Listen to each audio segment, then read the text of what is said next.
This is USVI News, your Virgin Islands connection. Hi, everyone. Thanks for joining us for USVI News. I'm Emily Matson. We begin with the very latest COVID-19 case counts here in the territory, and we're seeing a bit of a spike in St. John and a big drop in St. Croix. Take a look. The latest numbers from the VI Department of Health show there are currently 63 active cases throughout the territory. A decline in cases to report in St. Croix, with 4 people currently testing positive. There are 52 in St. Thomas and 7 in St. John. For a long while, we've only been seeing 1 or 2 cases at a time in St. John, so this is a bit of a spike there.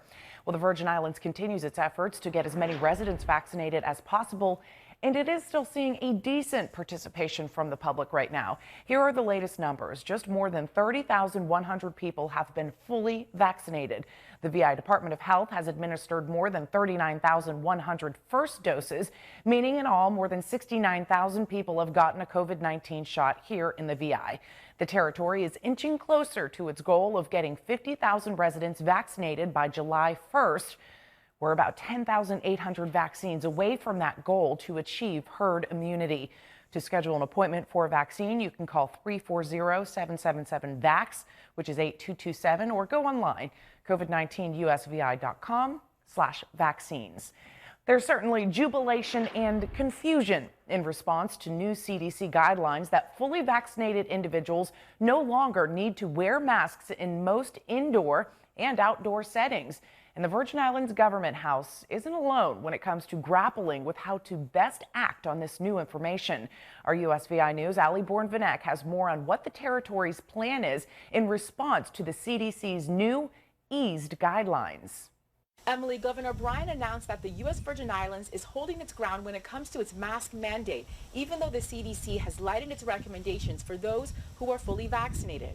Governor Bryan said from a people and population standpoint that it's hard to enforce who can wear the mask and who can't wear the mask in connection with who is vaccinated and who is not fully vaccinated. Governor Bryan said that the territory has seen results when it comes to wearing the mask, and so it is better to be safe than sorry and to stay as safe as possible.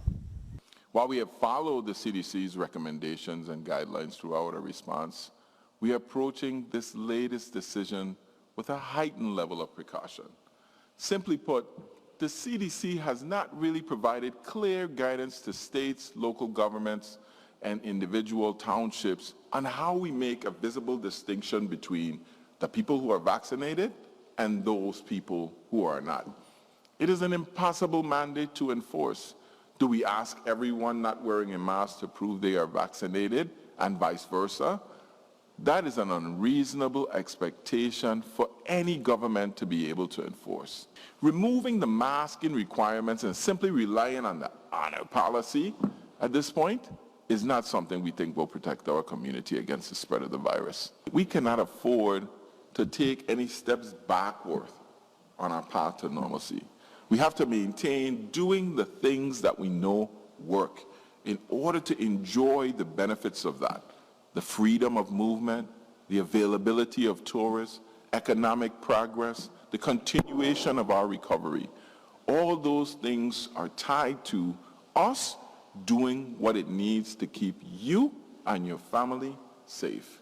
Governor Bryan also announced that when it comes to in-person graduations, which are already going on, he said that he and the Department of Education are going to ensure that every graduating student is able to walk the stage and have that moment with their family and friends, and they will do that through drive-through graduations and social distancing. In St. Thomas, Ali Bourne-Vanek, USVI News. Thank you, Ali. So clearly, the CDC's big announcement last week freeing fully vaccinated Americans from mask wearing in most circumstances has led to a mass scramble to rethink and rewrite the rules. So as we just heard, the VI isn't ready to lift mask mandates just yet, and we're just one of the other many states and business owners opting for a more cautious approach right now. It's a new world today for vaccinated Americans. No masks, but plenty of questions. What's going to be the guidance on the schools? Do you have your vax card? State and local governments and business owners now navigating the CDC's new guidance that fully vaccinated people don't need to mask up in most cases, indoors or out. I think it's about time. I think, we still need to be a little bit cautious. Top health officials pointing to a downward trend in cases and increasing evidence of just how well vaccines work to prevent illness and the spread of COVID-19. The risk is so low that we really do need to take that step. It seems like a pretty bold step, but in fact the science backs it. The CDC announcement is only guidance. State and local jurisdictions set their own mask rules and are weighing questions like how to tell who's been vaccinated. We're still looking at this. I mean, we were taken by surprise by the CDC announcement. The head of the American Federation of Teachers now pushing to get kids back in school. Given all the evidence that we have seen, is that it's full speed ahead for the fall. Yet children under 12 are still too young for the vaccine. We will still ask them to wear a mask because they are not vaccinated, and to protect themselves and to protect others. Today, Americans stepping into a new, old normal, but after more than a year of mask wearing, health officials acknowledge it may be hard for some to let them go. Top health officials say vaccine use may be approved for children under the age of 12 by the end of the year. In the meantime, everybody inside schools should continue to use face masks for at least the remainder of this school year. That's according to updated guidance from the CDC, which was released just over the weekend. The agency says all schools should implement in-layer prevention strategies and should prioritize universal and correct use of masks and physical distancing. Also, even though kids ages 12 to 15 are now able to get vaccinated, the agency says they will not be fully vaccinated before the end of the current year.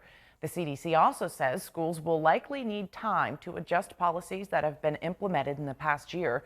The agency also says it'll update its guidance for schools for the 2021-2022 academic year in the coming weeks.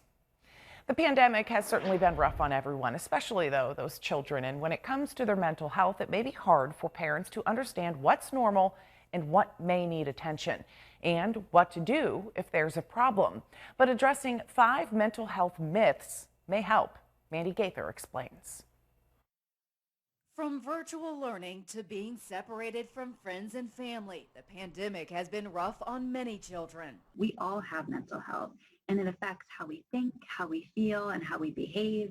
Jody Baumstein with Children's Healthcare of Atlanta's Strong for Life program says the first myth about mental health is that it's a mental illness. Just like with our physical health, our mental health changes all the time, and we all have it, and we need to do things proactively and regularly to take care of our mental health. Baumstein says it's also not true that kids can't have mental health challenges. She says teach children about feelings, that it's normal to have them, and help them to label those feelings so they know how to express themselves. Finally, help them learn to manage or cope with those feelings. Another myth, bad parenting is the cause of those challenges. We really want to shift the conversation away from placing blame on the child or the parent, and instead redirect to getting proper assessment and treatment. Baumstein says it's another myth that doctors are quick to diagnose a problem and medicate. It's always a parent's choice to accept a medication recommendation or not. And finally, she says it's a myth that talking about mental health puts ideas into a child's mind. There's no research to support this. And in fact, having open and honest conversations about this stuff is much more likely to help a child feel safe